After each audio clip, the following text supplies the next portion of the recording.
Hello everyone. तो आइए प्यारे बच्चों, आज हम शुरू कर रहे हैं आपके लिए जो सामाजिक विज्ञान यानी सोशल साइंस का 8th क्लास का क्वेश्चन पेपर है, जो सैम्पल पेपर है आपके लिए लेकर आए हैं, उसका सॉल्यूशन। तो बता दें, ये जो लास्ट ईयर में 2024 में पेपर आया था उसका सॉल्यूशन है ये।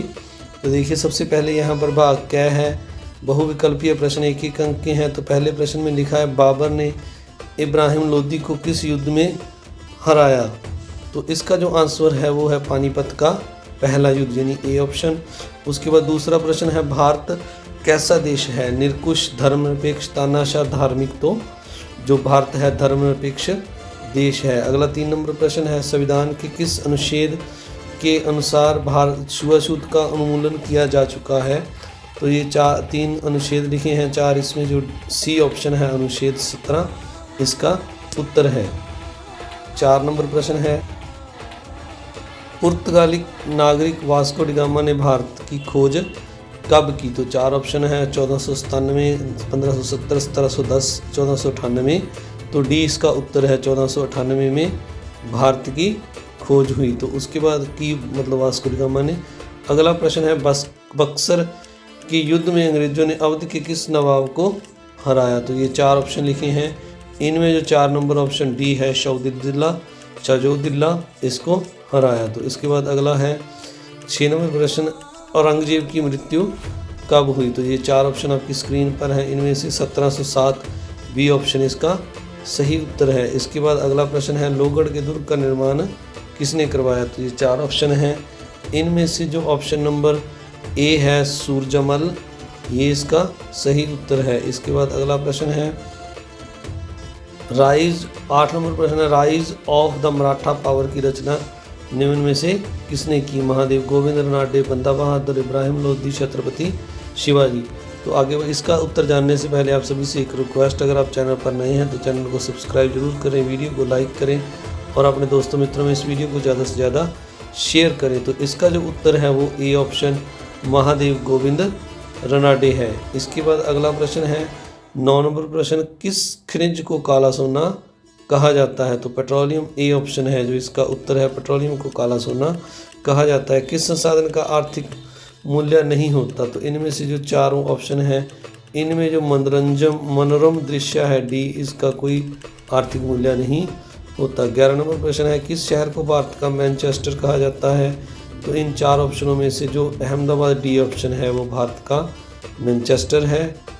अगला 12 नंबर प्रश्न है, भारत में निम्न में भारत के किस राज्य में सोना पाया जाता है। तो ये 4 ऑप्शन हैं, इनमें से जो ए ऑप्शन कर्नाटका है वो सही उत्तर है। अगला प्रश्न है, निम्न में से 13 नंबर, निम्नलिखित में से कौन सी रेशेदार फसल है। तो इन चारों में जो रेशेदार फसल है वो है कपास, बी ऑप्शन उत्तर है। अगला है, भारतीय संविधान का जनक किसे कहा जाता है। तो इन चारों में से जो सी ऑप्शन है डॉक्टर भीमराव अम्बेडकर इसका सही उत्तर है। इसके बाद 15 नंबर प्रश्न में यहाँ पर लिखा हुआ, मोहन सिंह मंडार का संबंध हरियाणा के किस जिले से है। तो ये 4 जिले दिए हुए हैं, इनमें कैथल जो ऑप्शन है सी वो सही उत्तर है। इसके बाद अगले वस्तुनिष्ठ प्रश्न है। तो आपको बता दें, जो इस बार एग्ज़ाम होना है आपका, उसमें 1 से 10 तक बहुविकल्पीय प्रश्न होंगे। तो अब 11 से जो शुरू होंगे वो वस्तुनिष्ठ प्रश्न होंगे। यहाँ पर 16 से शुरू हो रहे हैं सैम्पल पेपर में। भारत में आम चुनाव में पहली बार कब ईवीएम का इस्तेमाल किया गया। तो 2004 में पहली बार ईवीएम का इस्तेमाल किया गया। लोकसभा में सत्ताधारी दल का मुखिया कौन होता है। तो इसका उत्तर है प्रधानमंत्री। 18 नंबर प्रश्न है, भारत में न्यायिक समीक्षा का अधिकार किसके पास है। तो सर्वोच्च न्यायालय और उच्च न्यायालय के पास है। अगला प्रश्न है, भारत में न्यायिक समीक्षा का अधिकार किसके पास है। तो ये सर्वोच्च न्यायालय और उच्च न्यायालय के पास है। इसके बाद अगला है 19 नंबर प्रश्न, प्लासी का युद्ध किस किस के मध्य में हुआ। तो सिराजुद्दौला और रॉबर्ट क्लाइव के नेतृत्व में ब्रिटिश सेना के बीच में हुआ। 20 नंबर प्रश्न है, संभाजी की मृत्यु के बाद मराठों का राजा कौन बना। तो राजा राम भोंसले। इसके बाद अगला 21 नंबर है, गीत गोविंद के रचयिता कौन थे। तो जयदेव हैं। इसके बाद अगला 22 नंबर प्रश्न है, किस ग्रह को जल ग्रह के नाम से जाना जाता है। तो पृथ्वी को जल ग्रह के नाम से जाना जाता है। इसके बाद 23 नंबर प्रश्न है, तापीय ऊर्जा किसे कहते हैं? तो तापीय ऊर्जा वह ऊर्जा है जो किसी वस्तु के अणुओं या अणुओं किस्मों की गति के कारण उत्पन्न होती है। इसमें ऊष्मा या गर्मी के रूप में भी जाना जाता है। तापीय ऊर्जा का उपयोग बिजली उत्पादन और घरों में हीटिंग के लिए किया जाता है।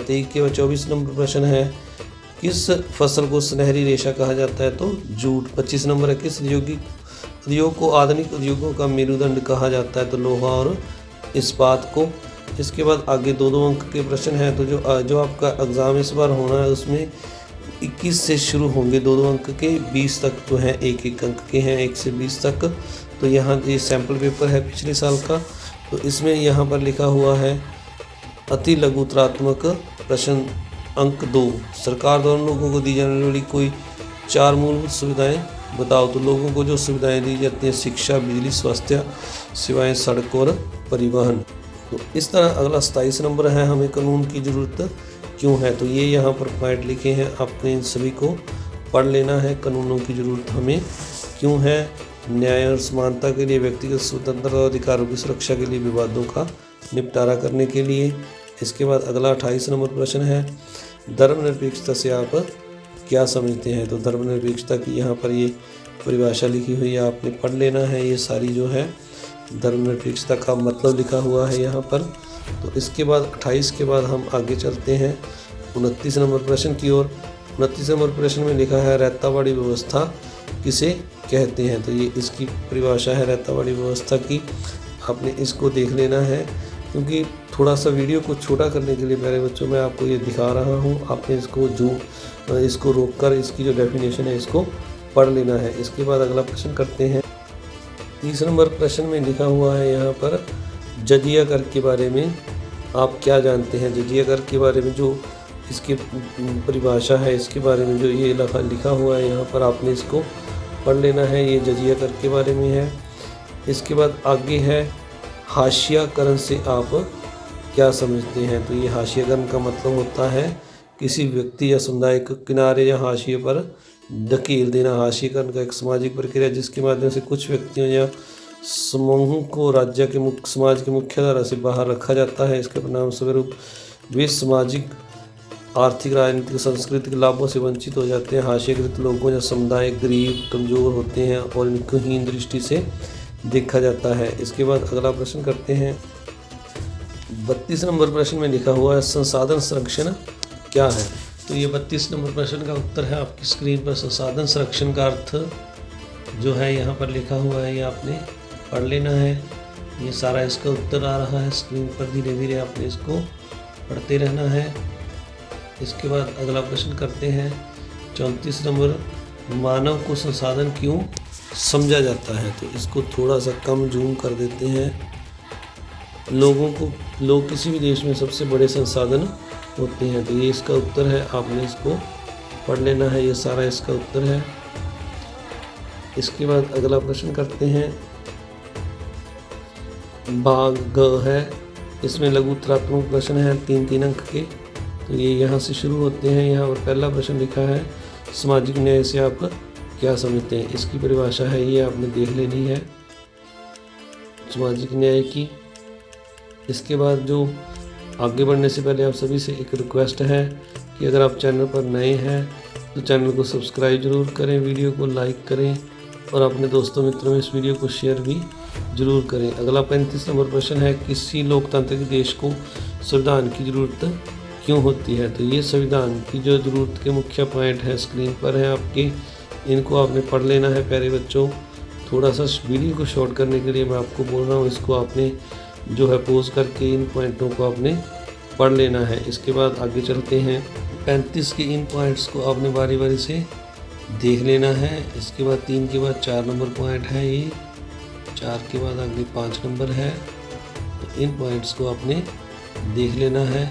अगला जो प्रश्न है सगुण और निर्गुण संत परंपरा में अंतर बताइए। तो इसके जो अंतर हैं आपकी स्क्रीन पर हैं, इनको आपने बारी बारी से देखते जाना है। आप सभी से एक रिक्वेस्ट है ताकि और भी सब्जेक्ट की वीडियो मैं आपके लिए बना सकूं, आप चैनल को सब्सक्राइब करें, वीडियो को लाइक करें और अपने दोस्तों मित्रों में इस वीडियो को ज़्यादा से ज़्यादा शेयर भी ज़रूर करें। तो ये पहला पॉइंट है।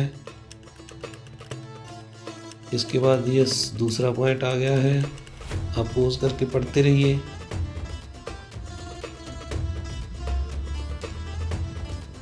ये तीसरा पॉइंट है, अगर आपके टीचर ने अध्यापक ने इससे बढ़िया लिखाया हुआ है आपको कॉपी पर, तो आप वहाँ से भी याद कर सकते हैं इन प्रश्नों को।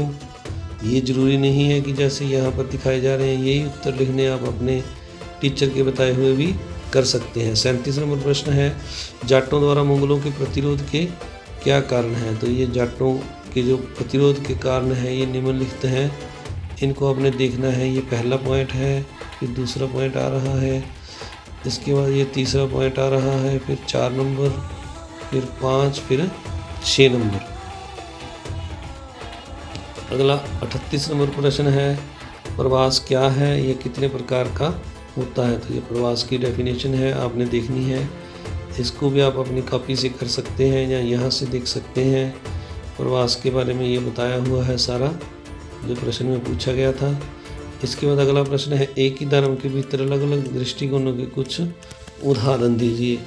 तो ये 39 नंबर का उत्तर है नीचे, ये अलग अलग दृष्टिकोणों के उदाहरण है, आपने इनको भी पढ़ना है। ये कुछ पॉइंट है, 1 2 आगे भी हैं थोड़े से, पहले आप इनको देख लीजिए। चैनल को सब्सक्राइब जरूर कीजिए। ये एक सैम्पल पेपर है, आप कमेंट बॉक्स में ये मत पूछा करिए कि सर यही पेपर आएगा, ये लास्ट ईयर का सैम्पल पेपर है आपके लिए। ऐसे ही प्रश्न आते हैं, आपने इनको करना है। ये तीसरा पॉइंट है, 2 नंबर ऊपर था, ये तीसरा है। इसके बाद अगला देखते हैं, 40 नंबर प्रश्न में लिखा है, भूस्खलन को रोकने के कोई 3 उपाय बताइए। तो ये भूस्खलन को रोकने के उपाय हैं स्क्रीन पर, इनको देखते रहिए आप, साथ में चैनल को सब्सक्राइब करते रहिए, वीडियो को लाइक करते रहिए, शेयर करते रहिए। ये 4 पॉइंट हैं। इसके बाद अगला है 41 नंबर, स्थायी बंदोबस्त के दोषों का वर्णन करें। तो ये बंदोबस्त के दोष हैं जो यहाँ पर आ रहे हैं, इनको देखना है आपने, बारी बारी से ये पॉइंट आ रहे हैं। इसके बाद जो अगला प्रश्न है उसको देखते हैं, आप इनको जल्दी से रीड कर लें। ये पॉइंट हैं सारे, दोबारा से देख लें। ये जो प्रश्न है 42 नंबर, ये 5 अंक का है, 42 43 44। तो ये 42 नंबर प्रश्न है, भारतीय संविधान में नागरिकों को दिए गए मौलिक अधिकारों के बारे में बताए। तो आपके जो 6 मौलिक अधिकार हैं इनका आपने वर्णन करना है अलग अलग से। नंबर 1 समानता का अधिकार, नंबर 2 पर है स्वतंत्रता का अधिकार, स्वतंत्रता के अधिकार का वर्णन करना है। इसके बाद जो तीसरा है शोषण के विरुद्ध अधिकार, इसका वर्णन करना है आपने, शोषण के विरुद्ध। इसके बाद जो अगला पॉइंट है 4 नंबर, धार्मिक स्वतंत्रता का अधिकार, इसका आपने उल्लेख करना है, यहाँ पर वर्णन करना है। 4 नंबर पॉइंट के बाद अगला जो पॉइंट है संस्कृति और शिक्षा संबंधी अधिकार, 5 नंबर पॉइंट, ये वाला पॉइंट करना है आपने। इस तरह आपने इनमें थोड़ा थोड़ा लिखना भी है प्यारे बच्चों। 5 अंक का प्रश्न है तो थोड़ा सा आपको बड़ा लिखना पड़ेगा, लगभग 100 शब्दों का तो होना ही चाहिए। इसके बाद 6 नंबर है संवैधानिक उपचारों का अधिकार। तो ये संवैधानिक उपचारों का अधिकार है पॉइंट, इसको देखना है आपने, बारी धीरे धीरे वीडियो को पॉज करते हुए चलना है। इसके बाद अगला प्रश्न करते हैं 43 नंबर, 1857 ईस्वी की महान क्रांति के लिए उत्तरदायी कारणों का विस्तार से बताएं। तो जो कारण हैं उनको बताना है। क्रांति के राजनीतिक कारण हैं ये पहले पॉइंट में। फिर उसके बाद जो अगला पॉइंट है वो करते हैं, इसको थोड़ा सा जूम कम किया है। तो ये पॉइंट है खिलाफ तक, अंग्रेज़ों के खिलाफ तक, आगे देखते हैं। ये अभी पहला पॉइंट चल रहा है तो ये थोड़ा सा यहाँ पर और है पहले पॉइंट का, इसको देख लेना है आपने। इसके बाद दूसरा पॉइंट है जो आर्थिक कारण, इसमें भी आपने इसको पढ़ लेना है। आर्थिक कारण है ये, थोड़ा थोड़ा मैं चल रहा हूँ आगे, आप जूम करके पोज करके सॉरी देखते रहना। तो इसके बाद जो अगला पॉइंट है उस पर चलते हैं। 3 नंबर पॉइंट है सामाजिक और धार्मिक कारण। तो इसमें ये पॉइंट लिखना है आपने। 3 के बाद अगले आगे एक पॉइंट और है, वो भी मैं आपको दिखा देता हूँ, आप इसको पढ़ते रहिए। इसके बाद अगला है जो सैनिक कारण। तो सैनिक कारण में पॉइंट लिखे हुए हैं, ये बातें लिखी आपने पढ़ लेना है इनको। सैनिक कारण के बाद है अगला पॉइंट तत्कालिक कारक। तो तत्कालिक कारक ये लिखे हुए हैं, बैर को सूअर की चर्बी वाला कारण है, इसमें लिखा है, इसको आपने पढ़ लेना है। इसके बाद जो आगे है इस सीरीज का, इस चैप्टर का, इस पेपर का अंतिम प्रश्न, उद्योगों को अव्यवस्थित स्थिति को प्रभावित करने वाले मुख्य तत्वों का वर्णन। तो अव्यवस्थिति को प्रभावित करने वाले मुख्य तत्व जो है उनका यहाँ पर वर्णन है इस पॉइंट में। तो सबसे पहले यहाँ पर 1 नंबर पर लिखा है कच्चा माल, और कच्चे माल के बाद अगला पॉइंट है, आपने इसको देखना है, श्रम। तो श्रम के बारे में यहाँ पर लिखा है। इसके बाद जो अगला पॉइंट है तीसरा वो है बाज़ार। तो ये बाज़ार के बारे में लिखा हुआ है यहाँ पर। तो आपसे एक रिक्वेस्ट है कि आपने चैनल को सब्सक्राइब जरूर करना है, वीडियो को लाइक करना है और अपने दोस्तों मित्रों में शेयर भी ज़रूर करना है। तो इसके बाद जो अगला पॉइंट है उस पर आते हैं हम। बाज़ार के बाद जो अगला पॉइंट है 4 नंबर पॉइंट, इसको आप देख लीजिए, परिवहन सुविधाएं हैं। परिवहन सुविधाओं का उल्लेख किया हुआ है यहाँ पर। परिवहन सुविधाओं के बाद अगला जो पॉइंट है जल आपूर्ति के बारे में यहाँ पर बताया गया है। जल आपूर्ति के बाद जो अगला पॉइंट है 6 नंबर, भूमि और भवन। तो आपने यहाँ से 5-6 पॉइंट जो आपको अच्छे से याद हो जाए उनको करके लिखना है। 5 अंक का है, कम से कम 5 पॉइंट जरूर लिखिएगा ताकि टीचर आपको 5 अंक पूरे दे सके। तो आप सभी का इस वीडियो को देखने के लिए बहुत बहुत धन्यवाद। चैनल पर नए हैं तो चैनल को सब्सक्राइब जरूर करें, वीडियो को लाइक करें और अपने दोस्तों मित्रों में शेयर भी ज़रूर करें। एक बार फिर से thank you, all the best आपके एग्ज़ाम के लिए।